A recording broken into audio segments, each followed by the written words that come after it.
You're listening to the Hazard Ground Podcast, with service members from across the military sharing their stories of combat and survival. And now, here's your host, Mark Zeno. Welcome into the Hazard Ground Podcast. As always, we appreciate you joining us every week. Before we get to this week's guest, we have some great news. We now have sponsors. And by supporting our sponsors, you, the Hazard Ground listener, will be supporting the podcast.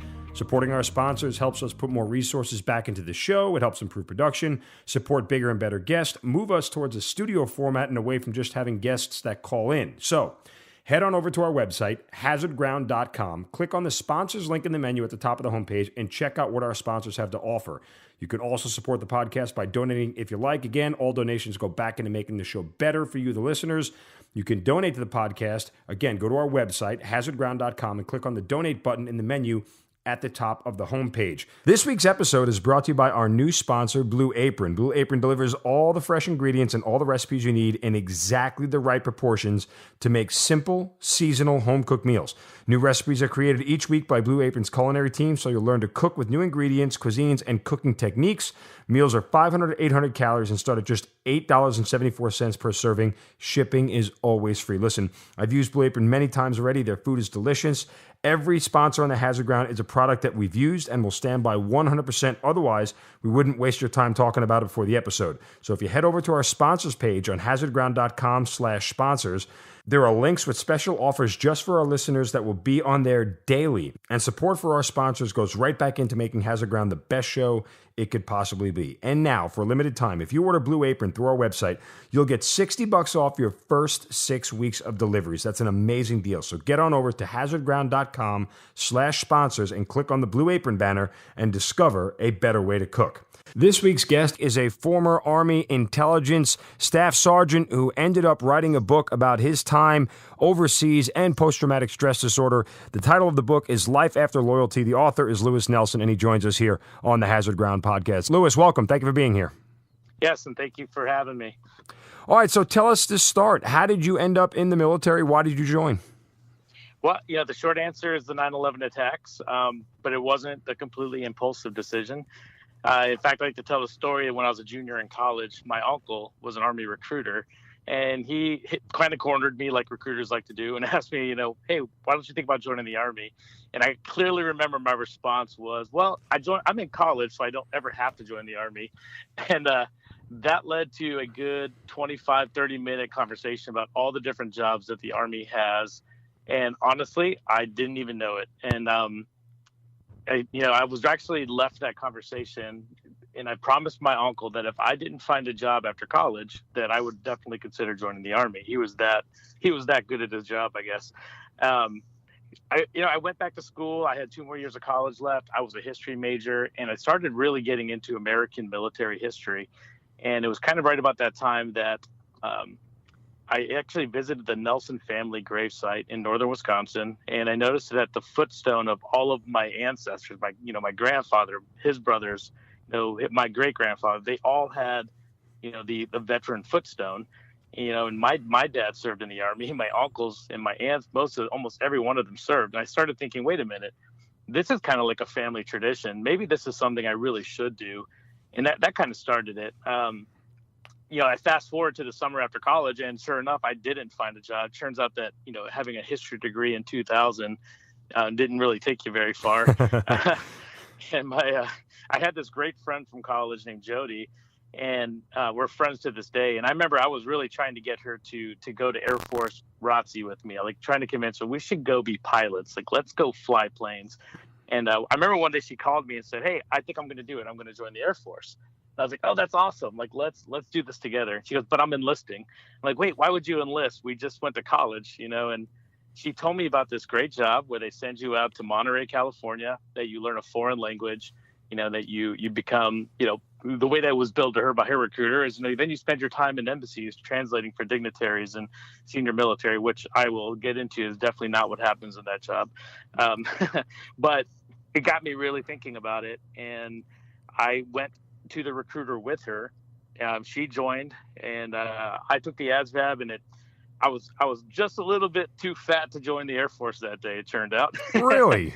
Yeah, I was like 1% body fat too high, and he's like, "Hey, that's nothing. Come back, we'll get you in." And I ended up back home again, and I took a job as like a manager in training for Budget Rent-A-Car. And I thought, you know what? Maybe I'll join, maybe I won't. Maybe I'll go to grad school and do ROTC. I haven't figured it all out yet. And I remember just like hating my life driving to work, and I showed up, and everybody was huddled around a TV screen. Because the Budget Rent-A-Car I worked at was actually in a hotel. So they were all huddled around this TV screen at the hotel bar, and my boss was like, hey, I guess a plane, ran into the World Trade Center. And my initial reaction was, oh, that happened to the Empire State Building once. It was probably just some small plane, an accident. I didn't think anything of it. And then one of the guys ran in and said, hey, the second tower's been hit. And I think I just heard the Pentagon's been hit too. And that was the first time it hit me, like, wait a minute, something's going on. And I spent that entire day, like, it took me a long time to like really understand how I felt about that day. Yeah, like the emotions I felt, the uneasiness. And it only really wasn't until very, very far in the future that I realized it was just complete anxiety. I had never had anxiety like that before, so I couldn't even describe the way I felt. And I walked to the recruiter. I walked into the recruiter's office the very next day. And I said, all right, I'm ready. I want to join the Army. I want to enlist. I'm going to do this language job that my friend Jody told me about.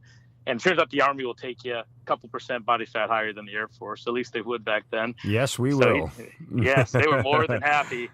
They loved me. I came in. I was like, hey, I have a college degree, so I know I'm going to come in as a specialist.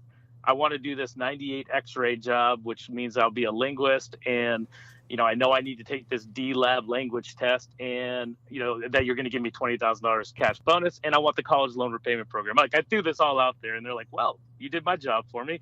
Sign here.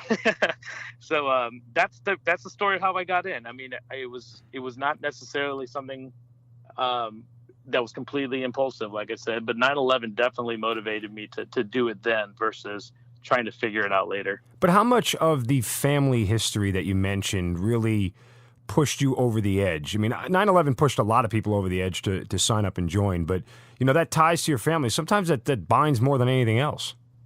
Yeah, I mean, it's one thing to be a male in America and know that, your father served during the Vietnam War, your grandfather served during the Korean War, and you have this lineage of service to the country. And so I'm half Korean. My mother is actually born and raised in South Korea. My dad met her, while he was stationed there. And unlike a lot of, typical stories, my mom actually flew to America and chased my dad down to piss her dad off, which I think is pretty awesome. So she's a pretty awesome woman. But it's like this whole heritage is there. And me sitting here like as a recent college grad and not really knowing what I want to do in life, it definitely played a big part. It almost felt like nobody could ever doubt this decision because I'm just following my family heritage. And there was definitely a part of me that thought like, this is a way that I can, truly serve my country, and I'll never have a chip on my shoulder that I didn't serve. There was definitely a big part of that decision. Now, a lot of people who sign up for all these things, X, Y, and Z, when they sign on the dotted line, the minute the government, owns your ass, so to speak, as we say, things change and they don't always fulfill what you signed up to do for whatever reason. And given the fact that, look, we were at a time of war, a lot of things changed for a lot of people who thought they were signing up for X and they really got Y. Did any of that happen to you? Yeah, I think anybody who has ever served can tell you we get very good at managing our expectations and doing the legwork it takes to make things happen. I had my drill sergeant actually told me at basic training, like, take care of your career, learn the processes, take care of yourself because no one's going to do it for you. But if you can learn it and you can get to the right people, you can make anything happen. And it turned out to be very true. Like my recruiter promised me I'd get to pick my language, for instance. And I thought, awesome, because I don't necessarily want to learn, I didn't want to learn Arabic. And, lo and behold, I show up at, Monterey after basic training, and what language am I assigned but Arabic? And luckily, I took my old drill sergeant's advice to heart, and I started asking around about how to switch languages. And I had a drill sergeant at the language school who I, just seemed to appreciate me for some reason, because she pulled me in her office with a battle buddy, of course, and said, hey, I'll let you switch languages if you can find somebody that will take your spot, in the language that you want. So right. She actually let us swap, which is something that's a little known secret at DLI that they never advertised, but supposedly it happens quite often. but it took my own effort. I had to go fix that problem. Then, that college loan repayment program, like there was a lot of little fine print in there. It took a lot of work to actually get that reimbursement. I think my $20,000 cash bonus, I ended up receiving it about 5 years later, Really? So yeah, there's a logistical mess, because when you join to be a linguist, you are technically an initial entry training soldier, which means, back then it meant you couldn't wear the beret yet, right? You wore the patrol cap, even though the rest of the Army was in a beret. We typically didn't wear, left sleeve unit shoulder patch. So, we definitely stood out. And most people train, if you're infantry, you go to basic, you do your one station unit training, go right to the infantry training, and you're out. And you're like a real soldier, as they like to say. But when you're a linguist coming in, you go to anywhere for a year to year and a half of language school. Then you go to Texas for the technical intelligence training. And you've been in the Army over 2 years before you ever put on a beret. So that cash bonus doesn't come until you finish all that initial training. Okay, so how quickly, once you get through all of your language training and everything else and all your intelligence training, what you're going to do, how quickly do you actually get to a unit and get to deploy?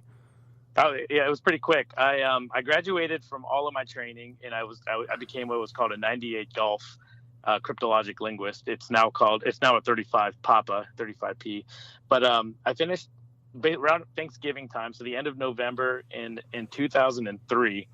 And I was in Iraq 1 month later. Wow. with the 101st, and I when you go to these big units like the 101st, they put you in these little reception battalions, which is pretty much like showing up to basic training again.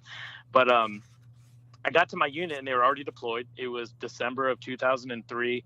By now, General Petraeus and the 101st were occupying Mosul. And I had a pregnant wife, so they were like, hey, I think they're coming home soon, so you probably won't deploy. We'll just keep you on rear detachment. And then my wife had her baby, or we had our first baby on December 15th, and they told me to go home, just go ahead, take a week off. And it wasn't even 4 days later, I had, a message on my phone from the rear D commander saying, hey, Specialist Nelson, hate to be the bearer of bad news, but you need to sign in off leave because you're going to Iraq. And it's just like that. Like, did that really just happen? Yeah. And a week later, sure enough, I was on a plane, end of December. And so it didn't take long to go from training to being in Mosul. What did your wife say when you told her the news?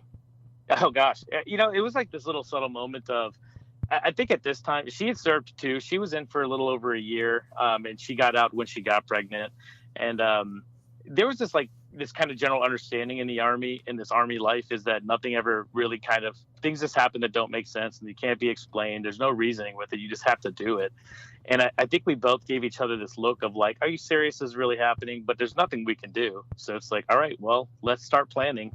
And, I give her a lot of credit. We are no longer married, but, and that's part of this story too. But I give her a lot of credit for, these deployments as they came up and as they happened.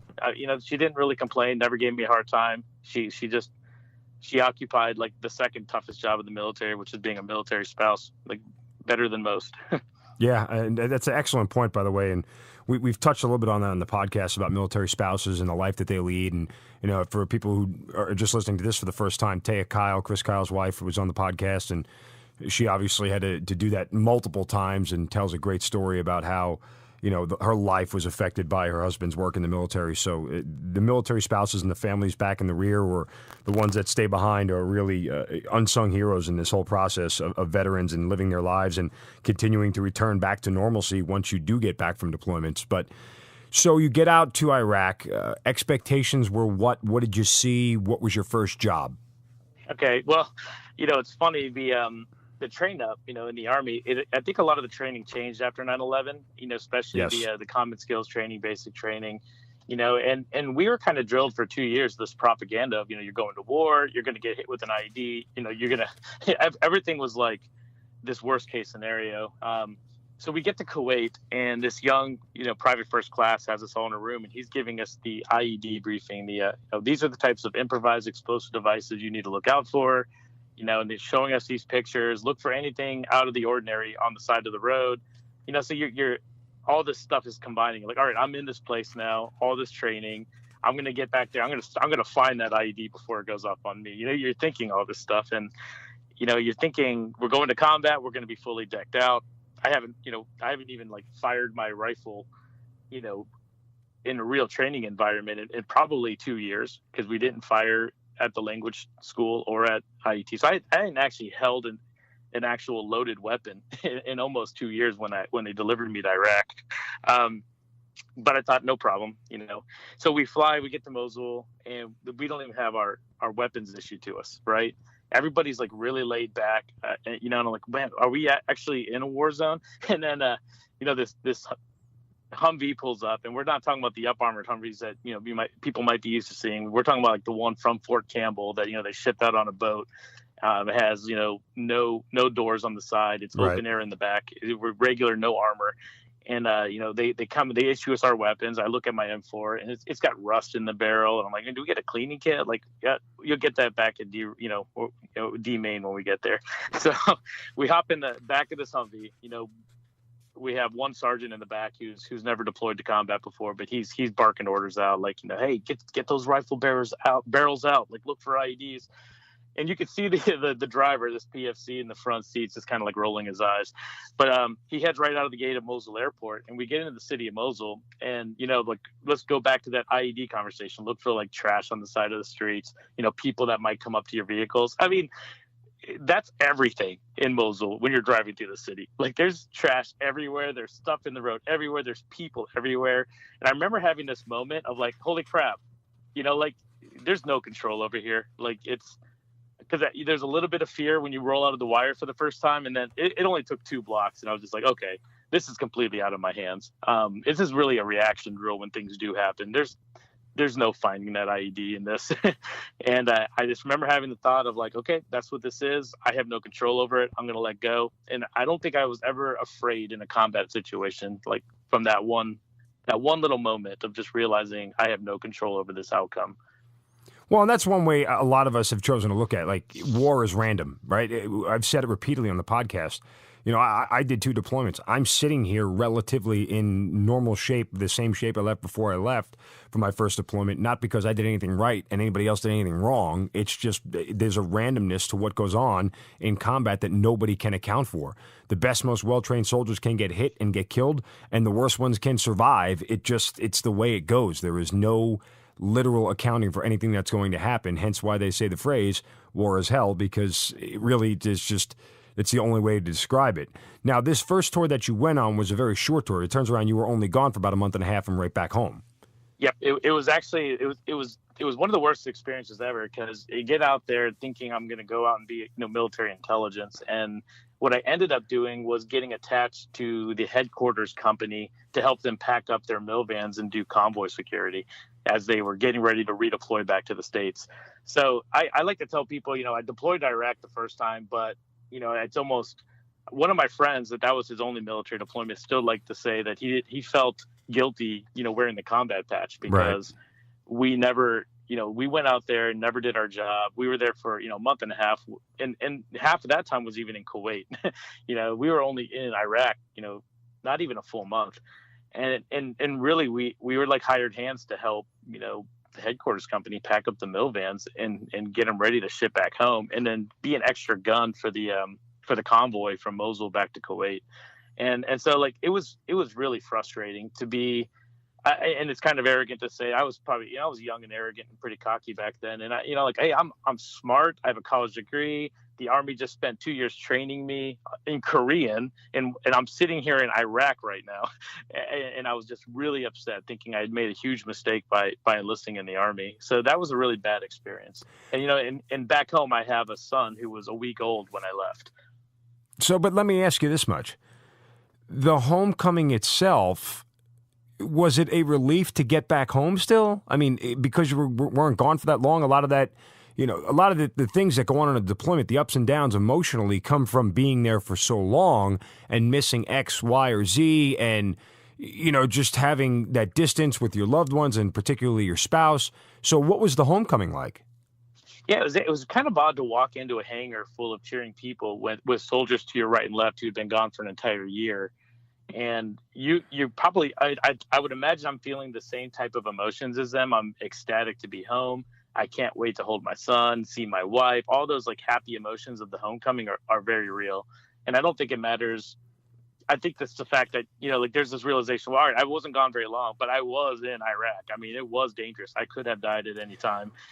I'm definitely glad to be home. Well, and that's the thing too. I mean, like there are people who have been in Iraq literally a week or two, and they get hit on the first mission. They roll out the wire for them, and then there are other people. I can remember vividly my very last mission. I was less than a week from leaving the country. My vehicle got hit with an IED. I mean, it's that, you can be there the whole time and nothing could happen till the very. So yeah, you were still in danger. I don't want to underscore that. Yeah, no, but there is a little bit of level of almost imposter syndrome when you come home and everybody's, I'm going through the post-deployment briefings and they're giving me these talks about like, the readjustment time with your spouse and you've been through all this traumatic stuff. And I'm like, not really. I mean, I've stopped a little bit, it was kind of tough. And then, of course, they have the patch ceremony and you're wearing a combat patch. And new soldiers are coming into the unit and they're like, oh man, what was it like over there? And you're like, all right, well, it sucked. I don't know. The food sucked. I don't have a lot of stories to tell them. And then you start adopting the stories of your, the platoon. You hear their stories and then you meet somebody at the PX that asks you, like, oh, what was it like over there? And you're like, oh yeah. You start repeating some of the stories of your platoon mates because you're almost ashamed to say like, yeah, all I did was couple convoys and I packed Milvans, so it became almost like this thing where I wanted to be in the 101st. I wanted to be a soldier. And I thought I had this little experience here, which gives me some credibility when people see me. Getting the air assault wings was the next level of credibility in the 101st.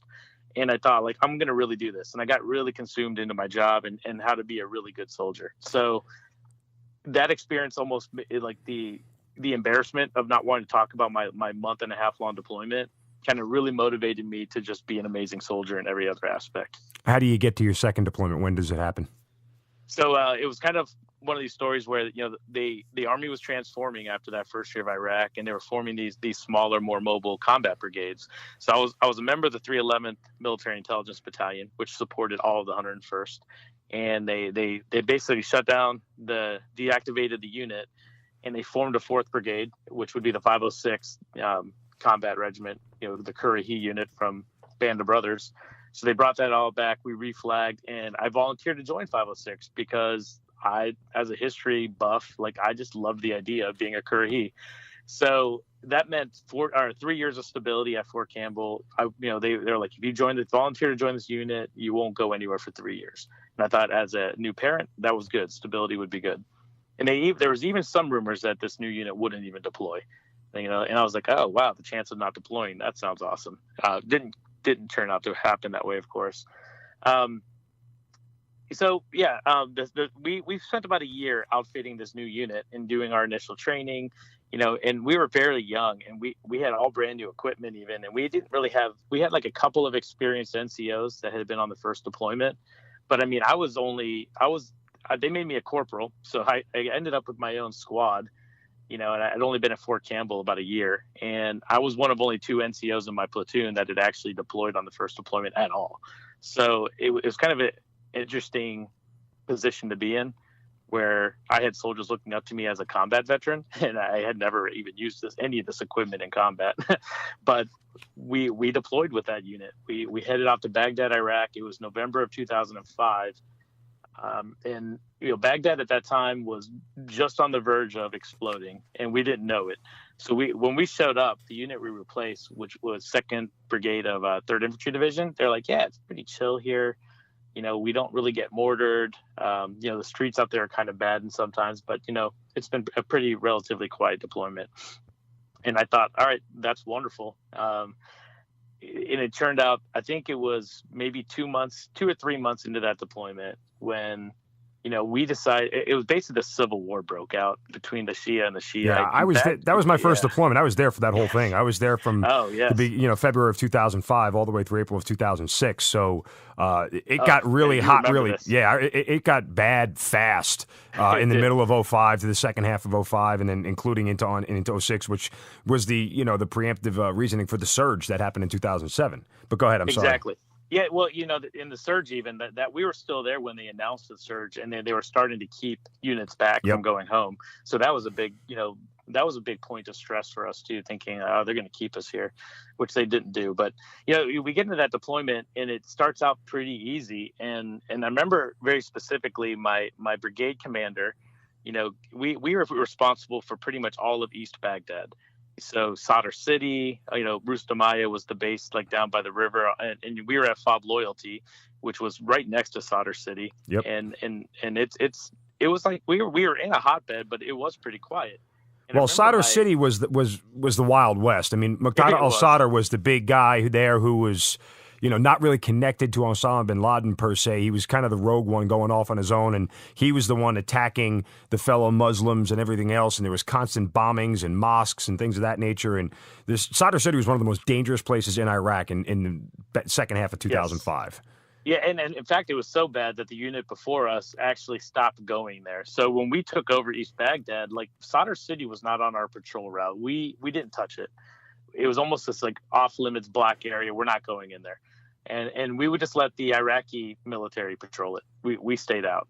And that was the beginning of the deployment. Probably I think it was February or March. I remember my brigade commander pulling all the intel folks together and saying, hey, these EFPs, the explosively formed penetrator bombs, these things were vicious. For those that don't know, IEDs could go off, and with the up-armored Humvees, nobody would, you might get a small injury. Then these EFPs came out, and they would form this copper slug that would go right through the armor. And anytime one went off, we would probably lose a soldier and another would lose a limb. I mean, they were really vicious. They still are. And let me kind of just give people some background. Like the EFP, the explosive form projectiles you're talking about, literally could cut through the up armor of a Humvee from one side and go all the way through and come out the other. And this was a game that kind of went on back and forth between the Americans and the bad guys, because initially we didn't have a lot of up-armored Humvees, so the IEDs were really destroying them. And then we put armor on the Humvees, and then the terrorists figured out, they have armor that's not working. Now we have to up our game, and that's when they came with the explosive form projectiles. And to that point, that's when we came up with the I think they were called the Buffaloes, or the yes, and they were just built. It was almost built like this big upside down U, and the cab was at the high part of the arched, so the explosion would basically hit nothing but legs. And if it did that, it disabled the vehicle, but everybody in the vehicle would be fine. So that was the kind of tactic game back and forth that went on with a lot of the IEDs. But I'm sorry, go ahead. Yeah, that's really good background. It's funny. I think we spent a lot of time in Iraq and Afghanistan, and we still do, just trying to protect ourselves. So as we try to help the population, and as we work harder to protect ourselves, they work harder to find the countermeasure, and that's kind of the nature of war in general, but also especially in a counterinsurgency, because it's not conventional weapons they're using. So it makes the challenge of how to stop them really hard, because as intelligence professionals now, our job is figure out who's doing it, how are they getting the materials, how can we stop them. And we changed our targeting focus because of that. And as we started going after the targets, that were involved, the attacks on us started escalating immensely. I remember it was in March, we went on our first mission to go and actually detain somebody. Like, it was our first capture kill mission as a unit. And, my job was probably 50% analytical, but also 50% tactical collection. And we had an asset that would help on the ground. So a lot of times, me or one of my soldiers in my platoon would actually be in the Humvee with the infantry guys or the Cav scouts or whoever was going out to help them on the ground. And in the 101st Airborne Division, they kind of train everybody to be an infantryman. I'm not saying that your typical MI soldier can perform like an infantryman, but we train very similarly, at least. And so you get to the site, and you're about to hit a house, and now you're just another body with a gun. So, I found myself in the stack, going into a house in March, and we pulled a guy out. It was relatively calm. There was no gunfire, but it was almost like that was the turning point for us, because we went from not being mortared at all, the first 3.5 months of that deployment, to being mortared, multiple times a week. And I always think back to that scene, I bring up Band of Brothers again, but there's that scene when they're in the forest and they're getting shelled by artillery.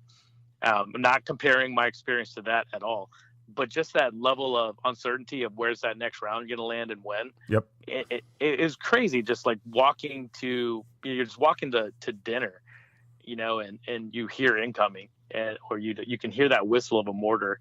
My platoon leader at one point said he could actually see the mortar round right before it hit the ground. He thought it was a baseball, and he watched it explode, about 100 yards in front of him, or 100 feet in front of him. And that becomes your life for like 7 months. Anytime you're walking around, you just never know. Is a mortar about to land? I dove under an up-armored Humvee once, just walking on my own fob. Well, and, listen, what you're talking about is real for a lot of us. I can remember that my second deployment, we had, they had what's called a JDAM, and it was built to kind of shoot mortars out of the sky as they were coming in. And this huge, once it would put, for lack of a better term for the civilians listening, it would throw this big radar out there, and anything that came into the radar area, it would set off an alarm. And that alarm, and here's a funny story, that alarm is eerily similar to an alarm that's on an iPhone. And I can remember after countless nights being woken up by that alarm, and you jump out of bed and you go pop your door open from where you were living and dive underneath a cemented bunker, so to speak. I can remember I was actually at work, and a guy I work with in his office, he had his phone, and his ringtone was that alarm. And the first time it went off, I literally dove under the desk at a reaction. Like that sort of thing happens, and it's just such an instinctive thing when you hear it. Your body just takes over, and your mind doesn't know what you're doing. And you pop up from behind the desk, and he's looking at you crazy, like you have just sprouted an arm out of the side of your forehead, and you can't really explain why it happened. You're just like, well, that sounds like the incoming alarm, and he looks at you and goes, "What's an incoming alarm?" Right. Exactly. And so I mean, but that's part of what you carry with you. There's no getting around. Even to this day, that iPhone sound, when I hear it, I don't jump, but it's the first thing my head thinks of is that alarm and having to find a bunker. Yeah, I have multiple sounds that are the same exact way. And this is going off track, but when we first got back from that deployment, we had our first official company, platoon or company formation. And our unit at Fort Campbell was located right across the street from the parade ground. And I remember very well, we were all first time we were all back from all of our leave. We were just back and we're all in formation. We had just gone to attention, and the artillery guys blew a cannon off on the parade field because they were practicing a pass and review that was coming up, and pretty much like half of our company just kind of ducks down or almost hits the deck. And one of my friends, one of the other squad leaders in my platoon, just starts running around pointing at people. You ducked, and it was comical because we were all together. We all knew exactly why we all did it, what happened. And it was just but it just demonstrates, you come back from that deployment, you hear that sound, and artillery gun going off sounds almost like a mortar exploding. Yes, very much so. It's almost the exact same sound. Well, and I never realized how much firecrackers actually sound like actual gunfire and certain mortar rounds that go off. Like regular firecrackers that you hear on the 4th of July, for those who have never been in combat, almost identical to what mortar rounds sound like in certain cases. And I can remember years after a deployment, I had bad reactions to it. Sometimes you just don't know. It's a noise. It's the way your mind works, and this is what PTSD is to a certain extent for certain people. The way your mind works, it just remembers that, and it's an instinctive fight-or-flight response to protect yourself. And civilians will never understand it. Now, I can't. My son one day is probably going to have PTSD from the number of times I've yelled at him for slamming a toilet seat. Because it scares me. Like it gets all of my senses up. The adrenaline starts flowing, and you're sitting in your home thinking I'm supposed to be safe, and you hear the sound that you associate with danger, and it brings back the senses. It doesn't. I don't necessarily jump. I don't hit the deck, but all the senses immediately go into full sensory mode. And when that happens, to us veterans, when it happens to us repeatedly, it's exhausting. When that happens, you're affected probably for another 5 minutes easily. Yeah, because your mind can't get away from it. That's the struggle with it. And for some people, that fear just stays with them for the rest of the day, the rest of the night. And it's why PTSD is such a serious thing.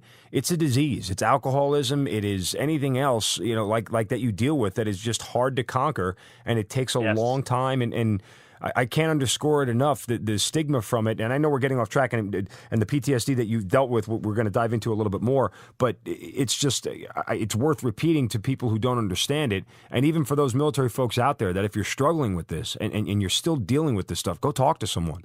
It's not a stigma. It's not, you're not weak. You're not a bad person. You're not a bad soldier. You didn't fail in combat because you're still dealing with this stuff. All these things are real issues that we're all hanging on to, and the only way to do it is to talk to someone and stick together with our buddies and fight through it. I agree 100%. And the reason I even, am talking to you right now is just from the things I've learned over time. I mean, I can almost tell the rest of the story in kind of in this avenue of PTSD, because as military intelligence soldiers, there's a lot of people in that career field that never leave base. They sit behind a laptop all day long, fighting a good fight. It's very important. It's very amazing work.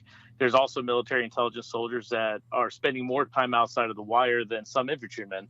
You just really know. It's kind of the luck of the draw, what unit you're in, what the need is. Some of our human intelligence soldiers went on every single patrol. So if a team went out, they brought one of our human intelligence soldiers to do tactical questioning. And in my job, I was signals intelligence. We went on almost every capture kill mission one of our soldiers was on. So we're faced with some of the same potential combat risk. I will say, for me personally, never had to fire my weapon, never involved in a firefight. I was out while people were firing in our direction multiple times. Did get hit with 2 IEDs. So, and most people will hear, "Oh, you were intelligence. You probably never left the fob." I'm like, well, most of the time I was there. I'm not going to lie. I drank a lot of coffee and sat behind a laptop screen for a lot of my deployment. But even that being said, you take that Army experience and you have this whole group of people that are in combat support, military intelligence, engineers, the medics. You don't really think of them as guys that are, fighting it out, trying to exit a house. They're not engaging the enemy on an open field. But it doesn't matter. Like, the experiences that lead to the PTSD, it's all still there. It's the high stress environment. It's the mortars, the rounds, just never knowing, when something bad could happen, but knowing that you're in a place where the risk is a lot higher. Driving down the street's pretty risky too, but you feel relatively safe in America doing it. Even though the risk is probably, almost as high as getting killed in a car accident as it might be getting hit with an IED in Afghanistan or Iraq. Right. I don't know. I'm making that number up. I don't know the stats. Well, I mean, I want you to stay with this and tell the story through that prism, because obviously that's part of the big reason why you're on the podcast is the PTSD that you've dealt with. So what was it about that deployment that led to your personal turmoil? Yeah, so it took me a long time to actually put all those pieces together, because I came home from that deployment changed. And I never admitted it. I remember... was it because something you saw or went through? Yeah, it was actually a culmination of everything that I saw. Like, it was like all these little things that if I told you one story, you'd be like, oh, that's not so bad. But then you add all, 20 of those stories up, and you're like, oh, all that put together for, one whole year straight. I guess I can understand that. Give me an example, though. Yeah, definitely. One example is just we were on this one mission where we went out, it was a capture kill. We hit the house. The person fled, but we detained a female that was in the house, and we found one of the largest weapons caches that we had found, on that whole deployment at that point. And the local militia went around the town and told everybody that we were questioning and beating the woman that lived in the home. Totally untrue, of course. And next thing we know, we were surrounded by about 500. Shia militiamen, wearing their Muqtada al-Sadr headbands and carrying the black flags. And they had us completely surrounded, and they're chanting, La La America, which means no, no America. And we got MPs out there that have set up the concertina wire to try to keep the crowd back, completely surrounded. But at the same time, they don't have weapons. They're not firing at us. They're staying behind, the wire. But they're definitely, there's this impression that all it takes is one little impetus to get them through that wire, and we're going to be in a fight. Who knows what they have on their bodies, but I feel like we're a platoon worth of people on the ground, surrounded by a company worth, and at any moment something could go wrong here. So nothing did, and we ended up staying there about 5 or 6 hours. When we made it back to our fob, everything was good. So you take one little story like that where it's almost comical. Like, man, we're surrounded by like 500 people, but they're not doing anything. Then there was another story where literally chased a target into a hospital. You know, we had I guess we had about a platoon or two's worth of people, and we're searching this 15-story hospital for this guy. And it was nothing about the enemy that day. It was about seeing children missing limbs. It was about seeing, you know, babies that, you know, they were so infected that you could just smell the infection coming off of them because they had no antibiotics. It was so unsanitary. And as a father, the most traumatic part of that entire event was this young doctor spoke perfect English, and she came up to me with a baby and handed me a baby and said, "I need antibiotics now."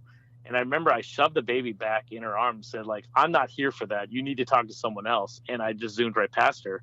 And, that kind of, at this point in the deployment, most emotions are gone, which is something I should get into a little. Most of my emotions are gone at that point. So something that, you know, I could never walk away from in the U.S. Yes, let's find some antibiotics for this baby now. Who do I need to talk to? I just shoved the baby back in her arms, and I'm going after this guy. I'm going after this target. So it would be years later that someone asked me the most traumatic thing I saw in Iraq in that hospital. Just like all those images flashed back into my head, and it didn't even affect me that much that day. Like, I didn't even think of it that day. So those are just some examples. The mortars I told you about, and then some comical ones. Like I worked night shift for a while, but I was the NCOIC, the non-commissioned officer in charge of our team. So I get, you know, people would knock on my door during my sleep hours all the time. So I still wake up in the middle of the night sometimes in my dreams to the sound of 3 knocks on the door, you know, and I'm looking around my house like, is someone here? Right. Yeah.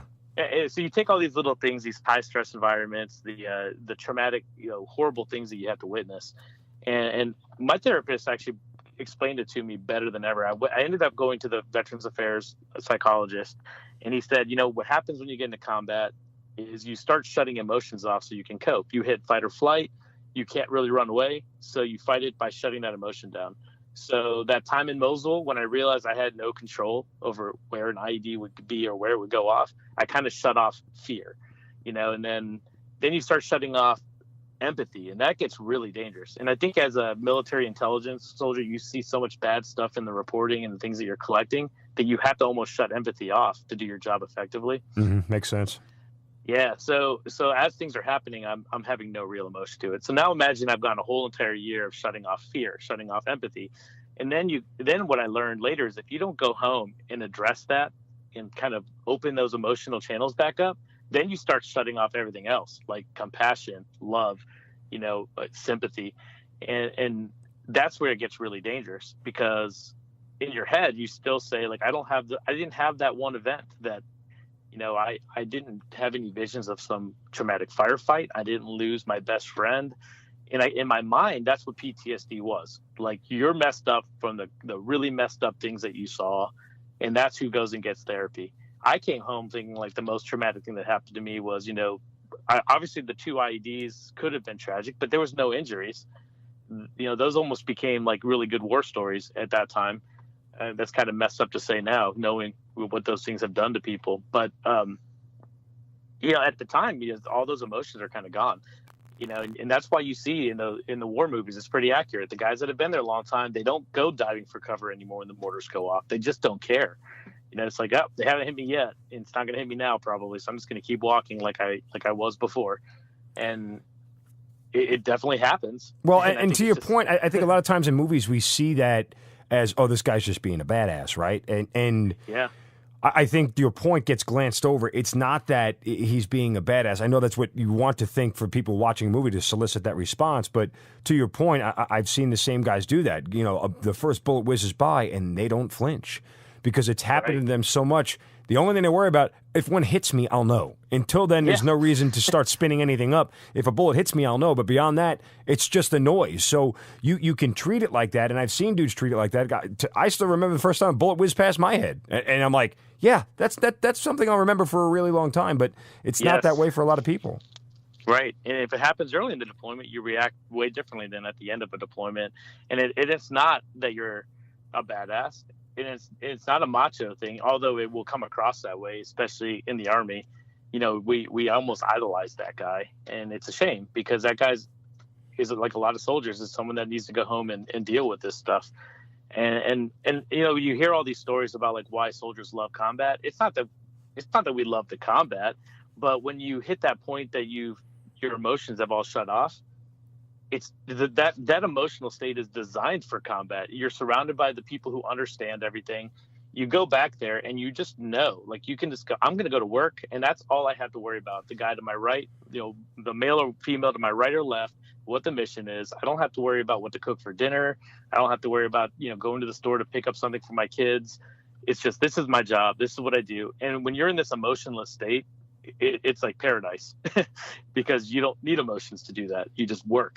And when you get home, though, you know, relationships, especially the relationship with my wife, required emotions that I just didn't have, and I didn't admit it. And well, so, explain how that, you know, changed things. Yeah, well, you know, what ended up happening, and credit to my wife again, she decided to focus on our children. So instead of dealing with me, she has told me many times, she's like, I didn't really know what you were going through. I didn't know how to actually deal with you. So I just focused on the kids. And that went on for years. I mean, I ended up getting medically retired from the Army in 2008. So I served 7 years of active duty. And I got out as, you know, I was an instructor, which was kind of a reprieve from combat, like send me off to be a teacher. And then I went to an Air Force base. They saw my medical file and they medically retired me. That never would have happened in the Army. And then I moved to Virginia, and I decided to just keep doing what I was doing. So I got into defense contracting, which led into a actual federal intelligence job. So I went to go work for the Defense Intelligence Agency, doing a similar type of work. And that emotional state caught up, right?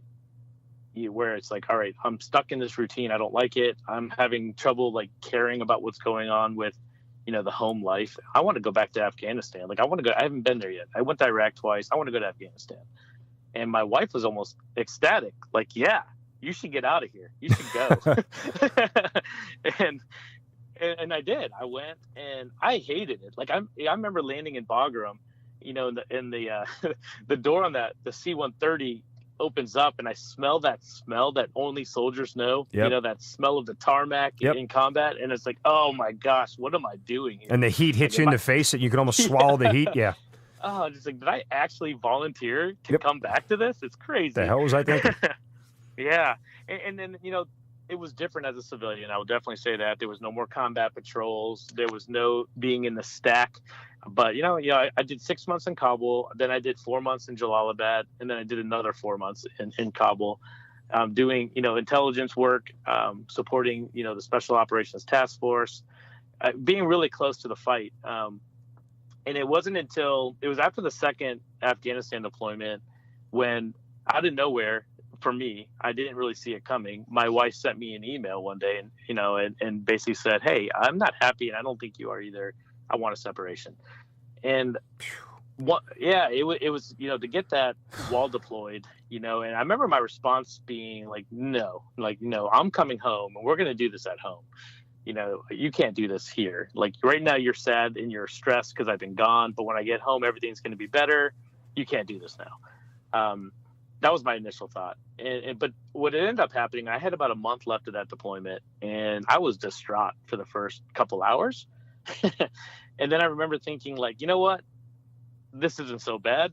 And I remember thinking, like, maybe I'm not happy. Maybe this is better for our kids if we're not together. And I kind of started this whole process of trying to analyze it and figure it out, come up with a process to make this work out okay. More proof that I had no emotions. You know, the emotions just weren't there. When I started to have them, they went away pretty quickly, and I went back to let's just figure it out mode. You know, it was very mechanical. And that all came to head when I got home. I got my own apartment. I was doing the whole bachelor thing. I had my kids every other weekend and one night a week. You know, I had a roommate, and, you know, it just, as time passed, you know, I started, you know, thinking natural progression. You start going on dates again, hang out with people. And I remember I met one person who I actually started to like, and thinking, like, wow, I have feelings. Like, I thought I was not even capable of this. And nothing ever happened with her, but it was just that thought that, like, I have feelings. They're here. I just don't feel them very often. Maybe something's wrong with me. Like, maybe there actually is something wrong with me. So I started just like asking around. I was starting to feel these weird symptoms, and I actually started Googling it. What does it mean when your heart feels like it's pounding out of your chest and you can barely breathe? And I kept coming to the same word, anxiety. And I'm like, why would I have anxiety? And then I started reading about how that's one of the number one, associated parts of PTSD. And I had this whole dialogue of like, how could I have PTSD? I never, I wasn't in a firefight. I didn't lose anybody over there. And I had a good friend from high school who is actually she is a kind of a counselor for rape and sexual assault victims in Wisconsin. And I thought, if anyone knows about PTSD, it might be her. So I called her up and I told her what I was going through. And she's like, oh my gosh, you have like textbook PTSD. You need to deal with all these emotions. You need to like relive them and feel those emotions and get that out of your system. So that's actually what got me to the VA, and that's what got me into the therapist chair. And that's really where, the story for me really changed. And that's, the reason why I'm telling this story is because I think a lot of soldiers were just like me, having these affected relationships and affected life experiences. And really it's just about a very simple process for some of just dealing with those emotions. Let me ask you, I'm sorry to go back, and if this is painful to talk about, I certainly understand, but you mentioned that you moved out and you started to live a bachelor life. Was your divorce official at that time? I mean, did you just go through all the paperwork and that was it, or were you still married while you were dating and everything else? And the only reason I asked that is just because I'm just trying to figure out mentally where you were. Right. Well, it's kind of interesting. We ended up getting, we separated. And we decided to stay married just for health insurance purposes. She'd been a stay-at-home mom forever, and we were both like, well, I'm never getting married again. She's like, me neither. And like, well, we can just stay married on paper so you have health insurance. And it seemed like this very logical choice. And it definitely, that came to haunt me, a couple of years after, when I actually, had been through therapy and I did have real emotions again. And I kind of felt stuck in that arrangement. And as I started to, I met somebody a couple of years ago, and we started dating, and we've been serious, and that became a huge sticky point. Like, you need to get a divorce.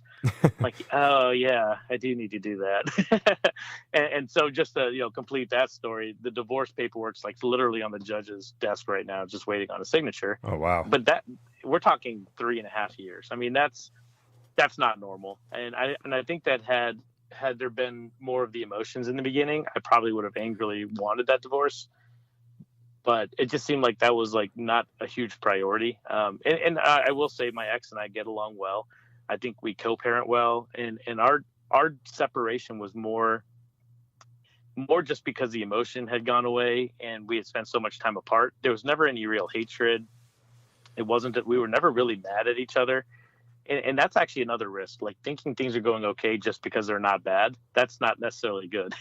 Right. Let me ask you, just in reference to that, with your soon-to-be ex-wife, as far as when you think back to everything that you went through and everything that you did, is there any regret or anger that you didn't recognize what was going on with you sooner, that you might have saved your marriage? Yeah, in fact, I think after I went through therapy, there was a session. So we'd been separated not even a full year at this point. And I remember like going to her house, and we sat on her front porch and we both cried. I apologized, like I didn't do my duty. I should have seen this. And she cried, saying, I should have known that there was something more wrong, that there was a reason you had changed so much. I just thought you didn't like me anymore. There was all these little moments of coulda, shoulda, woulda. Realization. And then there was even this, but there was never a talk of like, should we try again? I think we had let it go too far. And that's like a warning sign too, I'd like to give to anybody out there, whether you're married to, a veteran, you are the veteran, you're still active duty. If you had like this happy marriage and relationship, you've deployed once or twice and now you don't, it might be worth exploring. Where's your emotional health? Where are you? Like, and don't think that, I'm not saying it's extreme that you're going to have to go on meds and like anything crazy. It might just simply be that you haven't dealt with the simple emotions of being in combat, and not even realizing what kind of effect that has, on your personal relationships. So yeah, it was eye opening. And there was a part of me when we first separated that thought, I'm going to figure out how to be happy. And then she'll want to be with me again. And then there's this realization of like, well, we got married really young. We were, fresh into the Army. I think I was 23. She was 21. We were really young when we got married. And I think that we just kind of hit a point where it's like, well, we made 3 beautiful kids together. That'll be our legacy. but we're both still young, and we weren't really necessarily probably that compatible. Maybe we were just destined to be friends, and we can fix that mistake now. I remember having that conversation, and that's going to be very individual. That's just us. I think some marriages out there are definitely worthy of being saved and can be, and maybe some shouldn't, but I can't really speak to that. Right. So go back to kind of your whole experience in dealing with PTSD and the things that you uncovered. What stands out the most to you, or what was the thing that you uncovered that was the most shocking? Yeah, I think the most shocking thing to me was how easy it was in the beginning to kind of unlock those emotions I had locked away for so long. Because let's say 2006 was really the hardest year for me. I'm sitting in a Veterans Affairs therapist chair in 2012, so it's been 6 whole years. And I remember like the story about the hospital that I just kind of very easily told you today. When I told that story to my therapist, it took like 30 minutes and I was crying. And, I was talking about how, I felt like an asshole for not being empathetic. I felt like my whole core of who I was should be questioned because of how I acted that day. Maybe a little extreme, maybe more extreme of an emotion than I ever would have felt even normally. But it was weird. Like I told that story to him once, then a week later, he asked me to tell it again. And then all of a sudden it felt like, wow, like I can feel, it sounds cheesy, but it's like, well, now I've let that go and now I can feel empathy again. And I actually started to realize that in my daily life, I felt empathy again. It was really weird. So that was the most surprising part of the therapy to me. What I did was kind of just, I think the name, there's probably a very good clinical name for it. I like to just call it was like exposure therapy, where I just kept repeating the traumatic experiences that I went through, however mundane or menial they may have seemed. And he actually recommended that I write them all down. So what he ended up doing is he said, think about every situation you face right now that leads to these symptoms of anxiety that you've told me about. Like, okay, I can do that.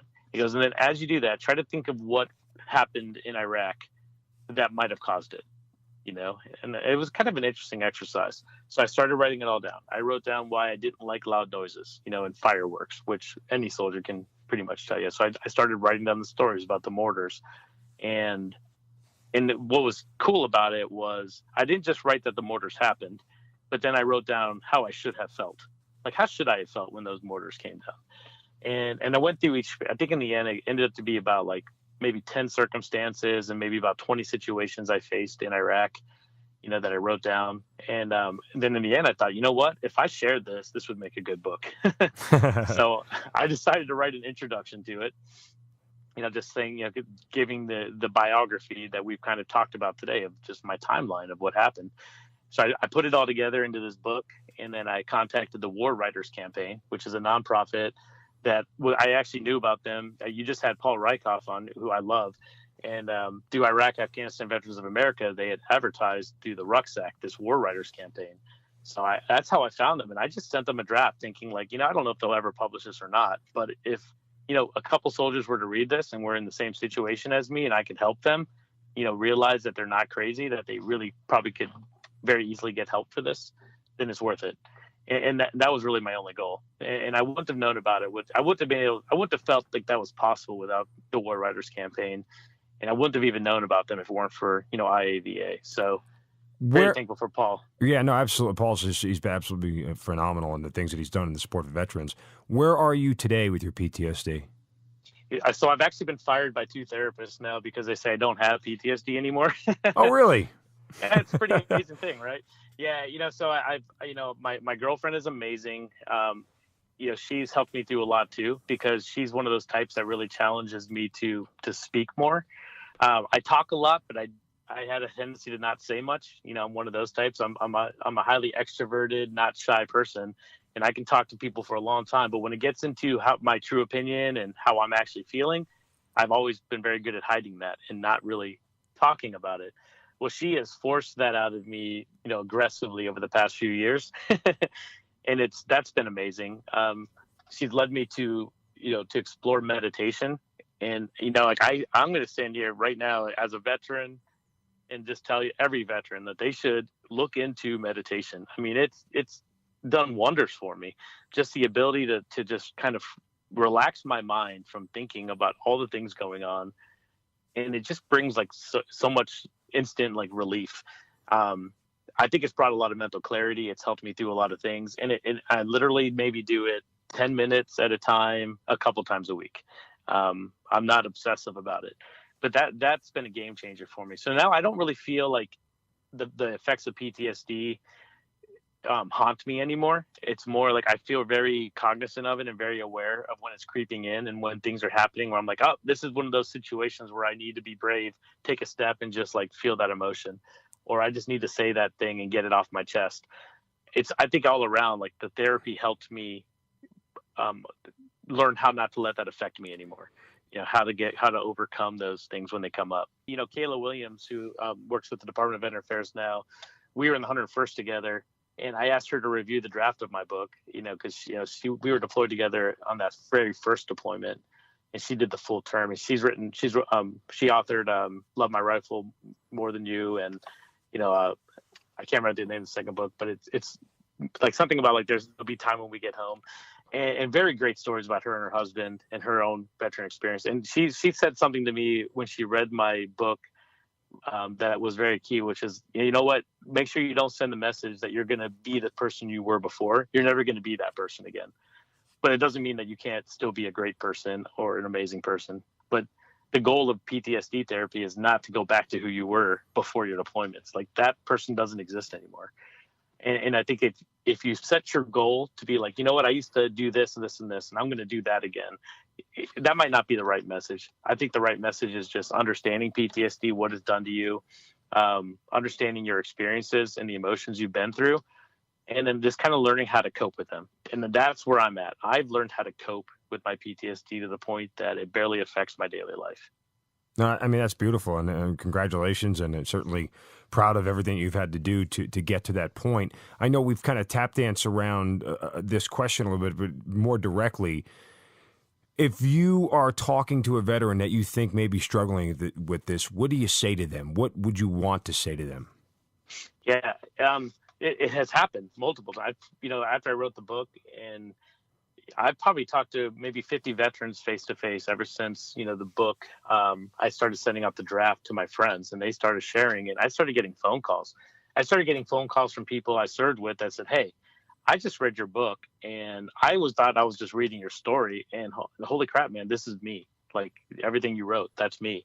I've learned to be pretty direct with them. I think one thing about veterans and being a soldier is we're very good at straight talk.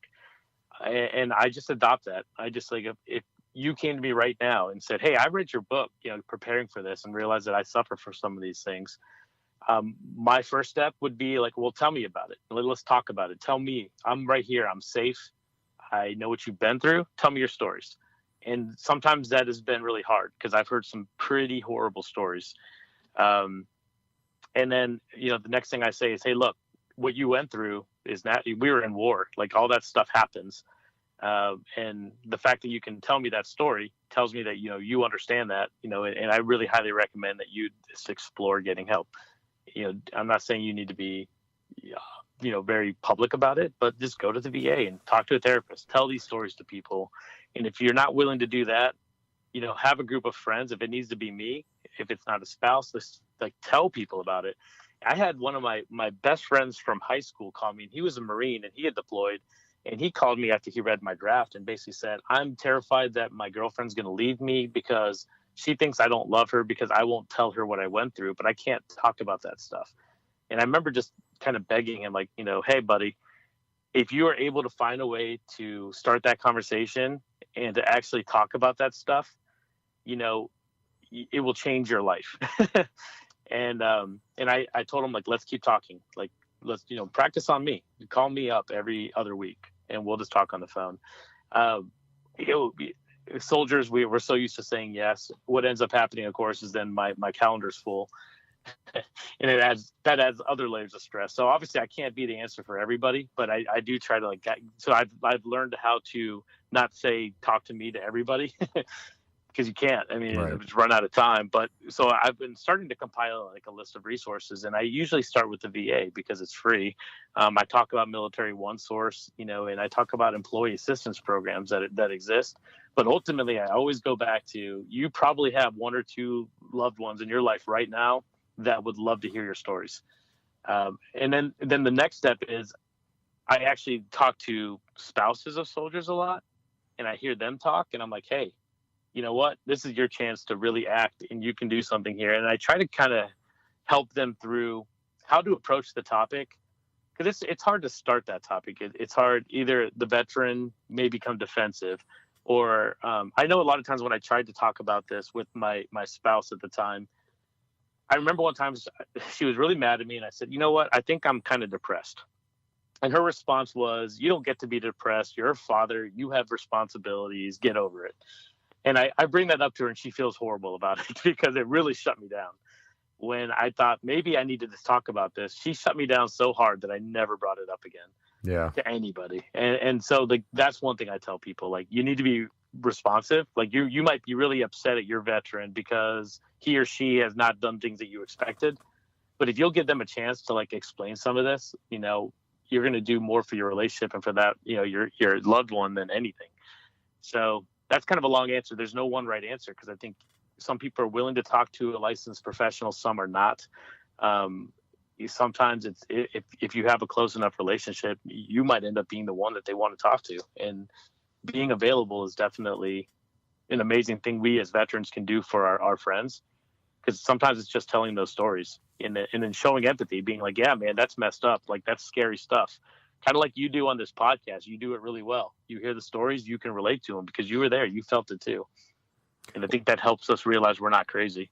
No, well, thank you. I mean, I appreciate I hope there's some catharsis for a lot of people who come on the podcast. And, you know, we've echoed this sentiment several times about going to get help and just talking to a buddy. And if you're a veteran, look out for a buddy. You know, I mean, if you're doing okay, look out for somebody who you think may not be doing okay. And, you know, to you, Lewis, I've said the same thing repeatedly, that courage comes in so many different forms, and anybody who's ever been in combat will tell you the different forms that it can come in. This is one way you have shown an incredible amount of courage to fight through this disease, one that's killing veterans every day, 22 of them every day, as a matter of fact, to a certain extent. So, you know, I tip my cap to you, and I certainly, you know, would love to throw my arms around and give you a hug and tell you how proud of you I am, just because the fact that you're able to sit here today and say that, you know, hey, I've conquered most of the demons, and I don't think it'll ever leave you, despite what the clinical psychiatrists say. I don't think PTSD ever leaves you. I think it's something you carry with you forever because of the nature of what we've done. But, you know, I think your book, Life After Loyalty, is fantastic. I highly recommend people pick it up. If you know a veteran,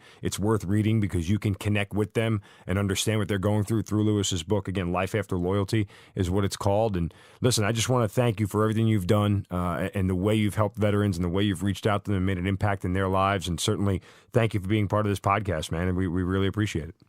Yeah, and thank you for setting this up and letting veterans get their story out, because that's also half the battle, I think.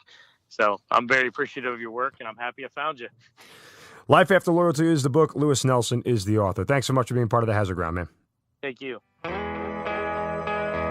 You've been listening to the Hazard Ground Podcast, hosted by Mark Zeno and produced by Matt Pasquarella. If you have an interesting story to tell and you'd like to be on the show, send us an email at hazardgroundpodcast@gmail.com. And if you like the show, don't forget to subscribe, rate, and review on iTunes. Thanks for listening. We'll see you next time.